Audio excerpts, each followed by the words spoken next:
Okay, we're beginning Dreamweaver. So what is Dreamweaver? Dreamweaver is a web authoring software. So it's kind of like taking something like Brackets or Notepad++ and enhancing it to the point that it's kind of doing some of the work for you, some of the organizing perhaps, and has lots of features that would potentially save you time. Who uses Dreamweaver? Dreamweaver is used by some web professionals, but it'd be unusual to have them use it to really write a lot of their code and to let it write the code or to use many of those automated features. I would guess that most of the professional web designers that use Dreamweaver kind of use it like Notepad++ or Brackets. They're just using those tools to be able to just write the code themselves, maybe using a few of the add-ons just to help organize themselves a little better. But web designers that actually try to rely on Dreamweaver or similar programs to actually write a lot of the code for them, it would be pretty obvious to anybody who really knew web design when they looked at the code that the code wasn't very good. It does tend to write code that's, if left to its own devices, that would be kind of bloated and unnecessary. That's not something we need to worry about, of course. And there's a reason to learn Dreamweaver. I would say especially people who use Dreamweavers and use Dreamweaver templates, that can be a real problem because you're definitely not getting great HTML and CSS. Okay, that having been said, the reason we're learning it is that it is still the most common web authoring software. The reason you've learned to write it the hard way first is because that will help you overall. And the other reason to do this tutorial is that it has in it a bunch of other information that I think should be useful as you move forward with some added information about CSS and HTML too. So though I have Dreamweaver right here, I don't need you to open it yet. Instead, I think you should go download the zip folder, and if you do, it'll look something like this: Dreamweaver 2021 zip, and you're going to open it up. Yes, you can just use you could open it with, you can double click on it and extract it, or use a program to extract it. I, as usual, like to do it like this. I just go copy it myself and then back out and paste it in here. Okay, so here's your Dreamweaver folder. That'll be your project folder. It's all made for you already. And inside here, guess what? You have a root folder. That's called Bayside in your last name. If you don't like that, that's okay. Just call it whatever you want. I'm going to call mine Bayside Jack. I'm actually going to add on there 2021 because I have too many copies of this thing. Okay. All right, so let's take a look in these folders and see what's there. There is an originals folder also. Of course, that is not your root folder. This is your root folder. The originals, what's in the originals? You're going to need, there's actually just one Word document in there. That's the only thing that you need in the originals. Okay, so that's where you're going to get some text that you're going to end up using. What's inside the root folder? There's actually a number of things already. There's some subfolders. Images subfolder has 2 images in it, and a JS folder that stands for JavaScript, which is right now has a few things in it already, and a styles folder which is empty right now. That's where your CSS document will go. And here, loose in this folder, is where you're going to have a couple of HTML documents. I believe I mentioned, maybe mentioned in the handout. By the way, you should have the handout, the big 70-page tutorial piece on paper, ideally on paper. If you have to, then the PDF, which is sitting here on Moodle for you. You should have that out and available as I'm doing this. I'm going to be referring to some of it, but I'm not going to be like showing it on the screen a lot or anything. Okay, so there may be something in there in that tutorial about looking to see how this is going to end up. And I guess I didn't include the image file that shows you what the final state is going to be. But if you go to the tutorial and go to like the last page, one of the last pages, the very last page, you'll see it printed out, this Bayside Beat site, and how it's going to look like when we're all done with it. So that can be useful for you. So that's just a little tour of the folders. So now I'll go ahead and open up Dreamweaver. So ideally, well, I'm going to be using Dreamweaver, the newest version, 2021. If you're using the free trial Dreamweaver, you will probably have that same version. But maybe you're on a Mac. It could be slightly different as a result.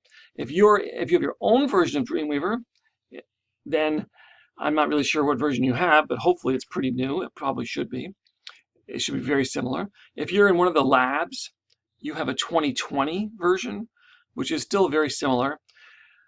But I can't account for every difference, so we're going to do our best. That's all I can do. And I think that's what it comes down to for this whole tutorial. Do your best, that's all you can do. And if you get things all screwed up, then ask for help, and I'll try to help you out. And by the way, getting it mostly done and doing your best is a whole lot better than not doing it all. It's better for the grade too. So keep that in mind too. So you renamed your root folder. So let's go ahead and start up the program. Now, when I start up the program, this is what it looks for me. But yours will probably look different. You'll probably have some kind of a splash screen that interrupts and says something like, offers a tutorial of some kind, or offers other kinds of setup. You don't have to take the tutorial. You can answer yes, I have, and skip through most of the pages of it through little tutorial screens that will come up. But at some point, they're going to offer you with a couple of options, which you could set now. And one of them is going to be involving the app theme and the code theme. Okay? Now, if for any reason you want to change those, whatever, you certainly can, because I'm going to show you the menu that's going to probably come up for you. But I don't have that tutorial, but you can get to this stuff in other places. Okay? So, we're going to go to Edit Preferences and Interface, which you will probably already be there, kind of. Edit Preferences and Interface. This is one of the options that usually comes up in that splash screen. And by the way, if you're working in a lab, you might even have to do this every time, because sometimes the lab computers kind of get zapped, and they kind of get brought back to the beginning. So here's the app theme. I probably is already on this like really dark color, right? I think that's terrible. I don't like it myself. You put it where you want. That's okay with me. It doesn't matter at all. It works the same, but I'm showing you the light screen because I think it works better with the video, and also because of my old eyes, it's easier to see. Then on these choices here, the code theme, I'm choosing dark. So those are the choices that I have made if you want your screen to look just like mine, but I'm just telling you that that's available. And you can get to this other times, as I just did. All right. Another thing that they're going to talk about at some point is they're going to say, I'm just clicking apply, which is taking forever. So I'm going to pause. Okay, actually I had to close that menu. I've noticed with Dreamweaver, sometimes changing some of these basic preference things can cause the program to stutter or even glitch a little bit. Dreamweaver, I think, has a reputation of not being the most stable of all programs, so you should save your work regularly as you go. We haven't done any work yet, though, so don't worry about it. Okay. The other thing they're going to probably talk to you about in that little splash screen is the idea of setting your workspace, which is very important. You could do that now. You could do it later. You can change it.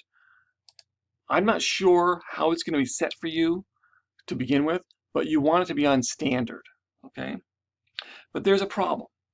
The standard screen doesn't, the standard workspace, which although it gives you most of the things that you need, and by the way, workspaces are just the way the screen is set up. And in fact, if you have your own copy of Dreamweaver, you will want to create your own workspace. So, and then name it something. You set your screen up the way you want it, and then you name that workspace, and then every time you can just choose that. Or you'd have a multiple workspaces. You really get into a program like this, or Photoshop, or any other Adobe programs, then you can build your own workspace, have multiple workspaces for different kind of projects, and so on. Yeah, but we're not doing that sort of thing. In fact, if you're working in a lab, don't bother, because it'll get zapped, as I said earlier. But you want standard, but there's one thing that's missing from the standard, from the standard workspace. It's the property inspector. So we're going to go to Window, and we're going to go to Properties right here. Control F3 would have done it, I guess. It's going to pull out the property inspector, which it's a piece of software, the software from, I suppose, older versions of the program. I think it's really useful. But it's not useful sitting here in the middle of the screen. So grab the tab and go down and drag it towards the bottom of the program. It wants to go to the side. See how the blue screen comes up if I bring it down here on the bottom? Sorry, the blue bar comes up, or if I go here on the side, the blue bar comes up. But I want it on the bottom, so I'm going to let the blue bar come up, and I'll release it there. So my properties panel is now, or what I sometimes call a property inspector, which is what it was originally called, is now down here at the bottom. All right. So I did the standard workspace, but I kind of added this other thing on. All right, so if you're reading along, and please do consider reading the text in this big tutorial because there's lots of important information in there.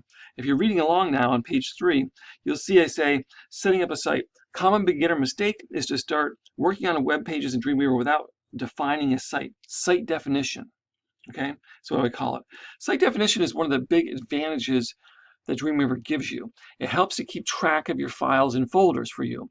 For instance, if you move things around, it will automatically update links and so on. It keeps track of your style sheet, make sure that the styles are put in the right place, so on and so forth. So you need to use site definition. And we do that by going to Site, New Site. So let's go ahead and do that. This is how we start. Site, New Site. Now, you're going to probably have to do this every time you start up. Unless you're working on your own copy of Dreamweaver, and then your site that you create here is going to be available sitting here on this initial screen, and you'll just click on that to begin.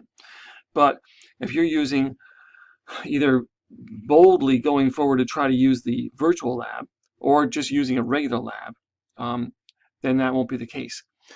And that's one of the things about when you say Site, New Site, it's deceptive. It sounds like I'm starting over again. It doesn't mean you're starting over. All it means is I'm connecting my root folder and other folders to the program. So you go to a different computer, you got to do Site, New Site again. Okay, so what we have to do, you're going to use a site name. Now, this is one of the few places where our naming rules and so on don't matter a bit, because this is not a real name like the name of a file. This is just a name that the program is using to keep track of things. So I'm going to call mine Jack 2021, and I'm making it all one word, but I don't have to. I can use special characters, so on and so forth. This is not attached to any folder or anything. So it's just kind of like the name of the project. Consider it like that. But it's not a project folder either. A little confusing, I know, but you would just use a name that makes sense to you. It's not that important, really. Local site folder. So this is what they mean by root folder, right? So I'm going to click on that to browse. I'm going to go find my root folder. And I have to go for a long ways into different things to go find it. And there we are. And I'm going to go into it. Remember we renamed it? I'm going to go into it so I can see these subfolders. I'm going to say select folder so that I'm going to connect my root folder with the program. Okay, then I'm going to go to Advanced Settings, Local Info. I'm also going to connect my Images folder to it. All right, click on there. Then I'm going to go in here in Images. I'm inside the Images folder. I'm going to select that folder for images. So those are the two things we need to set up. And in fact, that actually takes us through page 4 onto page 5, and so on. And then I'm going to say save. Okay, and something has happened. Before I move on to what's happened, I do want to bring your attention to the top of page 4. Why does this program call it local folder? And then they all have something else you may keep to see referred to called remote folder. This is one of the features that Dreamweaver has is you could connect Dreamweaver also to the folder on the hosting service that you use, and that would be the remote folder. the folder that's really live, the live website that people are viewing. So you could work on the local folder and then get everything right and then have it update kind of semi-automatically there. We won't be doing that kind of work, but I just want to tell you that that's what's going on there. Okay, so we chose the image folder, leave the other options blank and so on. And do notice what's happened over here on the right side. Okay, all of a sudden in our files panel, we see our site is live and it's kept track of the folders, it knows where the folders are. All right. If you're in the future, you start work on your project and you don't see this stuff up here, don't see the folders you recognize the names of, that means you didn't do site definition. And it doesn't mean you're going to lose any work. Just save anything you have open if you have something open. If you just went and opened the HTML document, for instance, and then I would say, please do the site definition again. It just will make things a little bit safer for you. Okay, and you do notice that this is kind of like a my computer kind of a thing, this files area here, and it will act as such too. So let's create our working web pages. Here we are. We're going to do a create new. If for any reason this wasn't available to you, this kind of like intro area here where it says create new, you could just go up here and choose file new. It's the same thing. It's the same thing. Create new or file new is the same thing. And we get this kind of box, and you'll see this as a screenshot in the on paper tutorial. And we've got a new document already selected. That's correct. HTML is selected. That means HTML5, which is the newest version. Actually, it confirms that here, HTML5, right? And there's no framework or anything attached CSS. We won't do that at this time. But you do have an area which is title. Now, we don't have to fill this out now, but we could. And we might as well. This is the title, as in the title and the head of the document, right? And I'm going to suggest we do Bayside Beat, and then hyphen perhaps, and your name, or pipe character or something else. Whatever version of your name you want. And we're not doing Photoshop comps, nothing else you have to worry about here. Just go ahead and say create. Okay.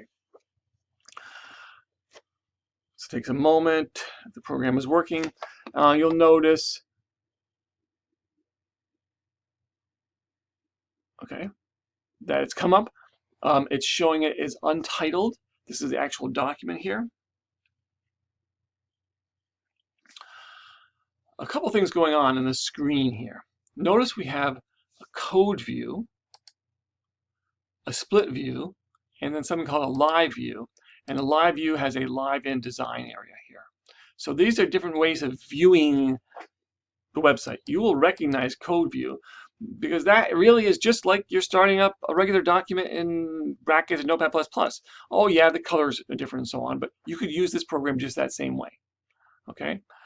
Split view is how we're going to have most of it be most of the time, just so you know.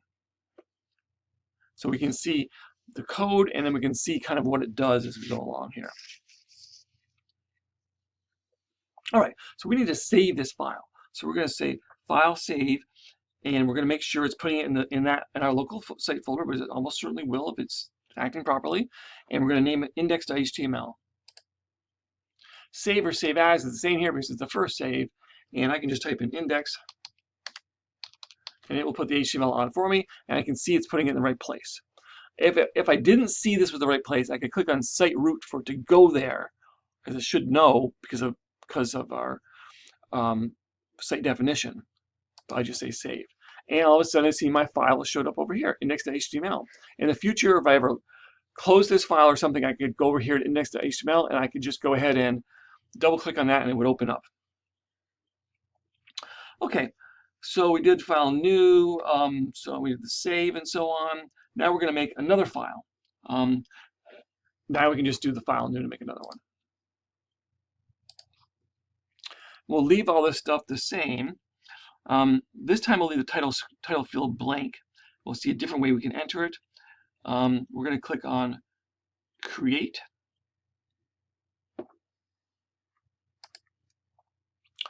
Now you see we have two documents open, right? All right. And in the second one, I see the title is untitled document, it says. Okay, right? So we're going to click, I'm looking at the instructions here, click into the live view portion of the page and type sightseeing under construction in all caps. Let's see. Let's see if it will let us type.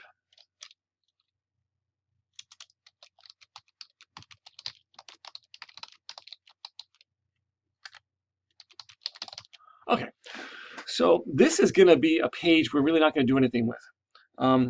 But we want to have it here just so we have a second page involved, right? So we're going to save this as sites.html. So we're going to file save. I'm going to type sites, whoops, lowercase. Here our naming rules do apply, so it's a real file. We say save, we see it, we have another document here. So one thing is that we don't have a title in here, right? And of course every page should have a title. So where can we get to the title? Well, a couple of things. You can always, whenever you want, just jump in here and just type, okay? But we could, another option is the property inspector.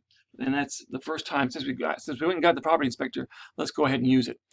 You see down here, there is a title area down here. And we're going to type in the word Bayside Beat Sightseeing.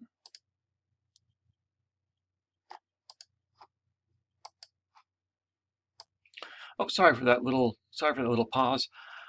Okay, so I'm seeing that if I put my cursor in the title area, then I get under properties, I get this title area here, and I can just go ahead and type it in. And I said to call this Bayside Beat Sightseeing. And nothing has happened at the moment, but if I hit enter, it will apply, and there it goes. And again, I could have just gone and typed this in here. That would have been fine. So we did the document title, confirm the change, hit the tab or enter return key would have done that. And then therefore it is, and we do notice that we recognize this kind of HTML that's being set up here. And we also are getting indication with the asterisks on the tab, that's what's telling us that there's unsaved changes. And we can just do Control S to save. And that's a good moment for me to mention to you that every once in a while, Dreamweaver, for one reason or another, might ask you to save or save all files. And it's hard to imagine a situation where you wouldn't want to do that. So if Dreamweaver ever asks you to save, or maybe even talk about saving all files, because you're going to have maybe multiple files and connected files, like maybe CSS files are connected to other files, well, you definitely should do it. So do consider, unless you're really sure, do say yes to saving. Okay. All right. So it goes on and on. My instructions now on page 8. The DOM panel is mentioned here, which is part of the next exercise. Next part of the series is also, and this is the DOM panel over here, invaluable in keeping track of the page structure. Some people do prefer, as is mentioned here, the idea of seeing the underlying code alongside vertically. If you don't want to see it like some here, you'd rather have the page split that way. See in your tutorial is explain where you could do that. I'm going to stick with it this way. So we're moving on now to part 2 on page 8. Before adding any text, it's a good idea to add a container for the whole page. This will enable us to center the page content on large screen resolutions. At the same time, you'll link an external style sheet to the page too. In the Bayside site, and so actually the truth is we can close this sites page up if we want to. If we ever wanted to open it up again, I can double click on it, it would open up again, but I'm going to close it up now. So the only one we have open right now is index.html. Okay, index.html is the only one open. On the blank web page that you created in part 1, unless it's already open, yeah, so on and so forth. Close sites, we did that. Click anywhere in the live view. Click anywhere in the live view, sure. Make sure the focus is on the body of the page. We click in the live view, the focus is on the body of the page here. We see the body area is where our cursor is down there now. We're going to go to the insert panel and click on its tab in the panel group on the right side of the screen, making sure the HTML is selected. The insert panel, we haven't used that before. HTML is the choice here, but there's many other choices underneath here. If for some reason it's not on HTML, make sure you are on HTML. and we're going to click on, these are the most commonly used HTML elements, and you recognize them if you start to look through.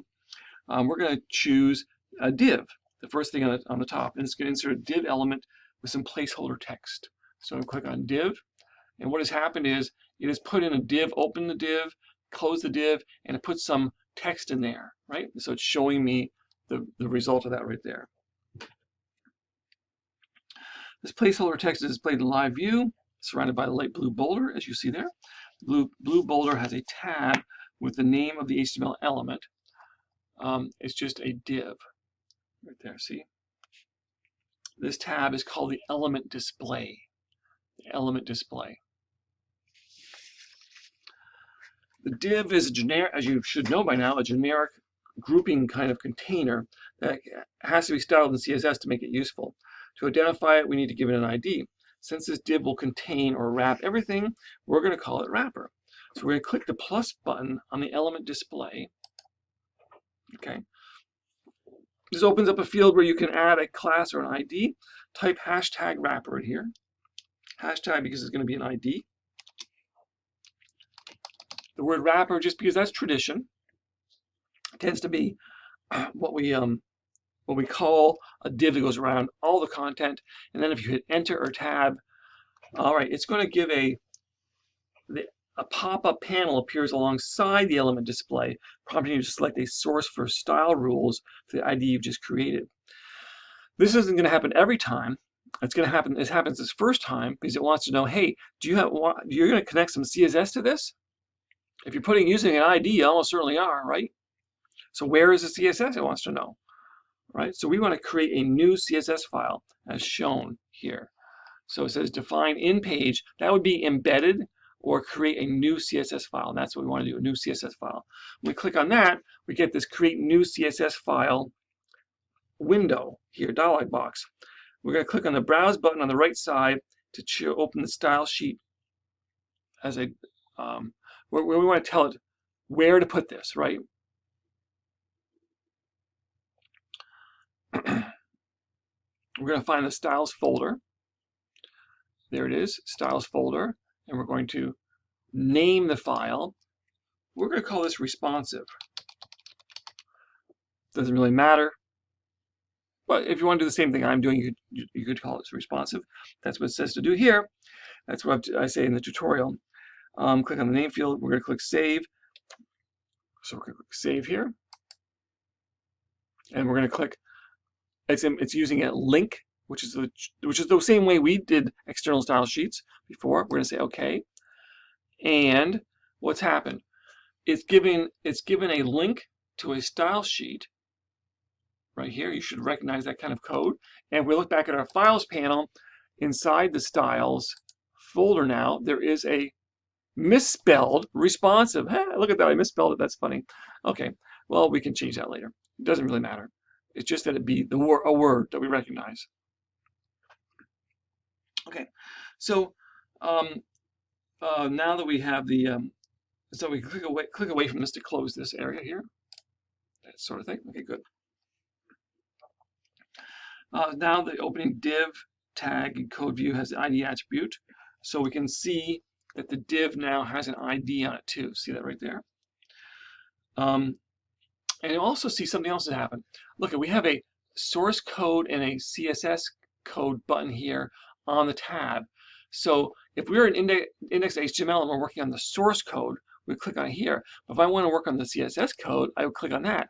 And we'll see that we have the start of a CSS document here. It's that CSS document there. That's how we go to that document, by clicking on the CSS button that's on the tab of, so it's linked to that. So that's why it's there.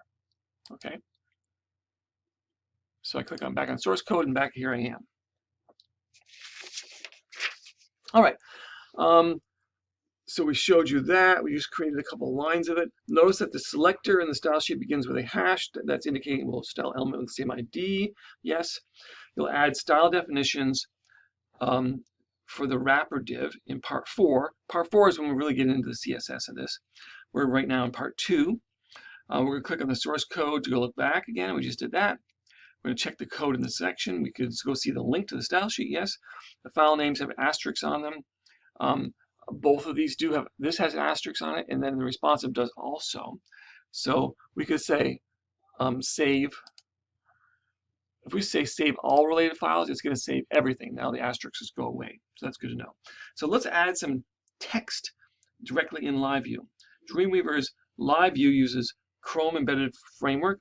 So it's sort of like a browser inside the program, right? But it's not really a visual layout tool. It's not like InDesign or something where you can just yank things around. We still have to control everything with CSS. And then there's a caution here that says your page is going to look pretty bland until you get it to later to the CSS. So make sure the source code is selected in the related files toolbar. So source code is selected, yes. We're down here on number 1 on page 11 now. Click anywhere inside the placeholder text in the LiveView. In the LiveView inside this placeholder text. Yeah, okay. You should be able to see the insertion point, a vertical line somewhere in the code view. You can see where your insertion point is here too, right? In the property inspector, activate the format drop-down menu and select H1 at the right. Format drop-down, we're going to select H1. So that made that into a heading, an H1 heading. You can't see the format menu, so on and so forth. In LiveView, placeholder text is now large, bold type, and the element display suggests it is an H1. Yes, it is. In the underlying code, Dreamweaver has wrapped that with an H1, as you can see there. So that's sort of done that for you. You don't have to worry about typing the tags and getting them right. It's putting the tags in. Select all placeholder text, and we're going to type Bayside Beat. Just double click in there, or triple click in there.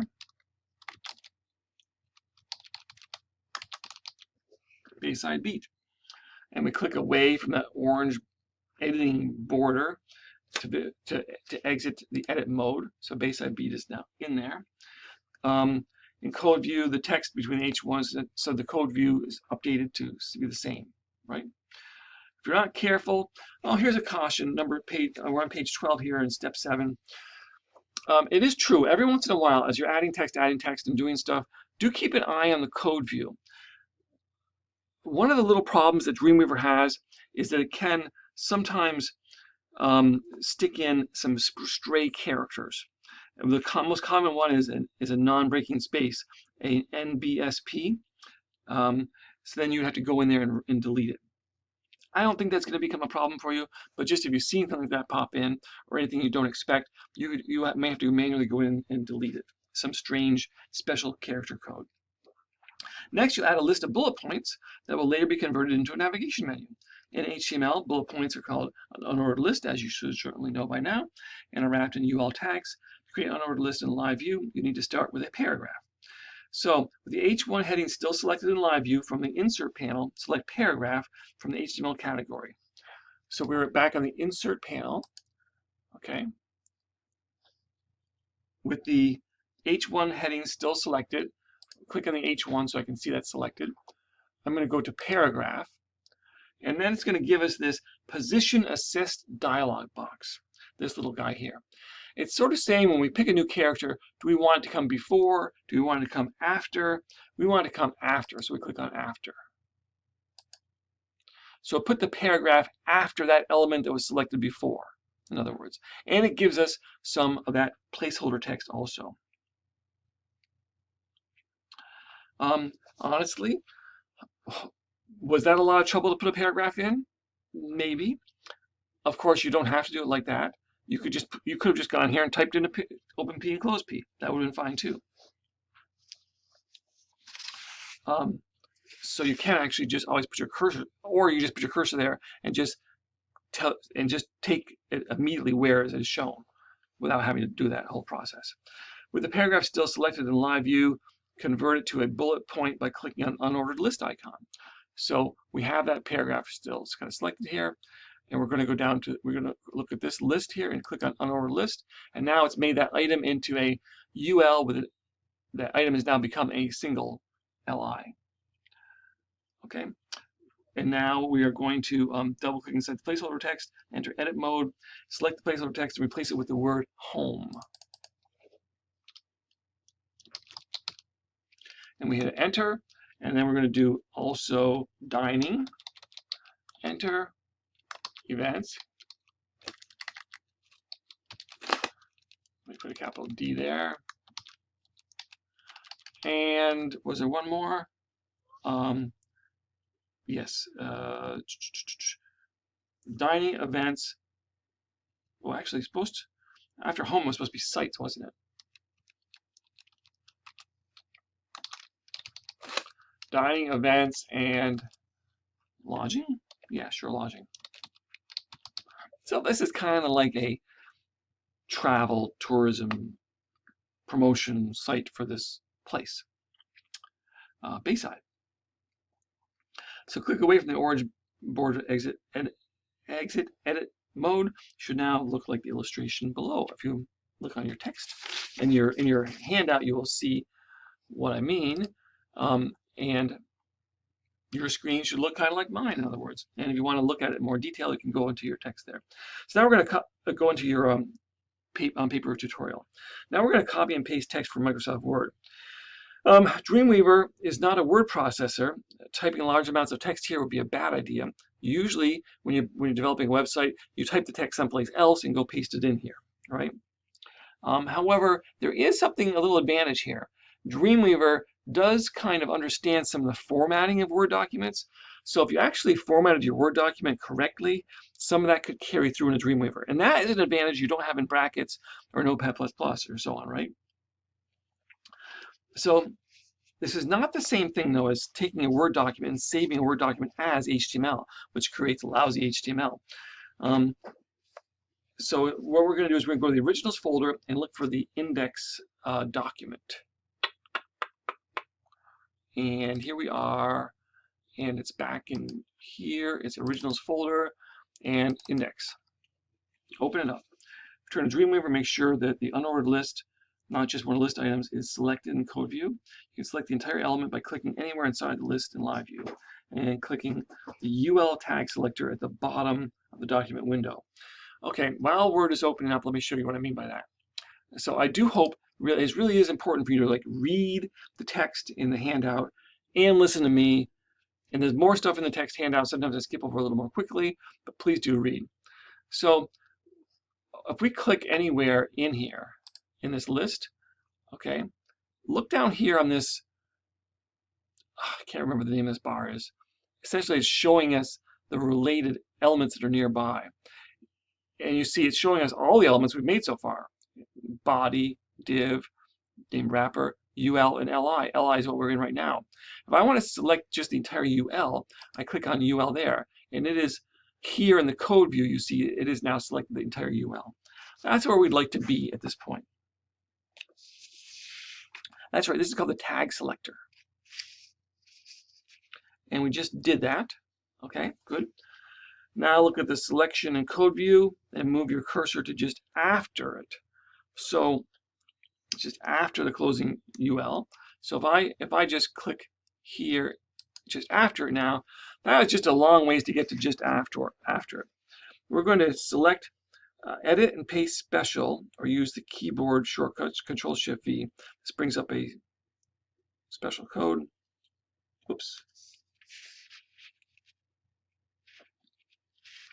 Yeah, when we paste the text, it is going to be an issue.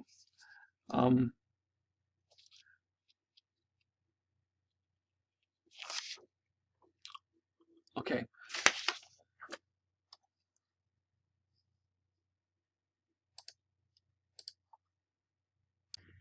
Sorry, I did skip a step a little bit. I mean, it's in the text in your handout, but it says to, here in the Word document, I want to select the entire element. Oh, sorry.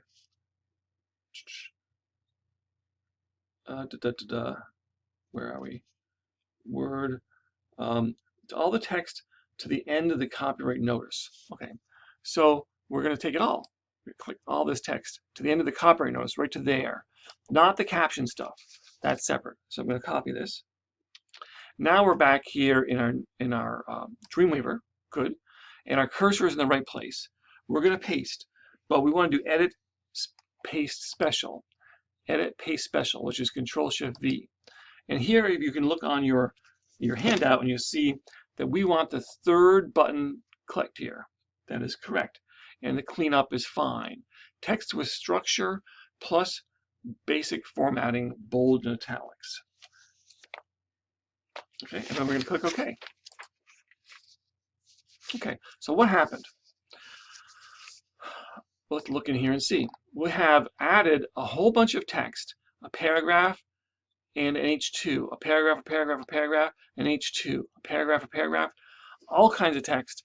You should scan through the text to make sure it looks okay. Nothing strange was added. It looks like it does on my screen and on the example in your handout in the on-paper tutorial. Mine all pasted fine. It is true. Look, I've got some NBSPs in here. I don't want those there. So it actually has made a couple. I will go into the code view and just delete those out. Extra NBSPs. Don't know why those came from. These special characters are okay. Those are asterisk marks. Sorry, single quote marks. So it did a good job, and it did save you some time. So in other words, all those tags were created by the fact that the Word document was formatted a certain way, and those formats came through because of the way we pasted it in, right? Dreamweaver interpreted the structure correctly, and now let's go ahead and save this document. Just make sure we save. It's a lot quicker than typing it all for sure. Please look at the code. As it mentions in the text here, please read through this page 16 on your own more carefully. You can see the special characters that are there correctly. The home page of Bayside Beat has all the text content, but it looks very bland. But we still have to add a lot of structure to this content also. That's all going to happen in the next section. But one last thing we should do is we should look at how you open this in a browser. Now there'd be a bunch of ways, right? You could go find the HTML page in your folder and do a right click on it and so on. But we can go ahead and go to the Files panel. Let's go to the Files panel. And then with this one selected,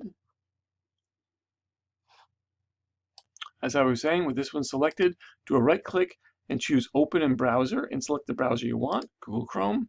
And there it is. This is what our page looks like at this point. We really should probably change that copyright to be more current. This is some old stuff I'm using, it's true, although some of the other content that you're doing has been updated for the new Dreamweaver and so on. So you've gotten a good start on things. Hopefully it looks like that this point. If it doesn't, you need to make changes and fix-ups. Don't be afraid to just go into the code view and do some typing. But that's a good start. That's parts 1 and 2 of 7. We'll continue with part 3 in the next video.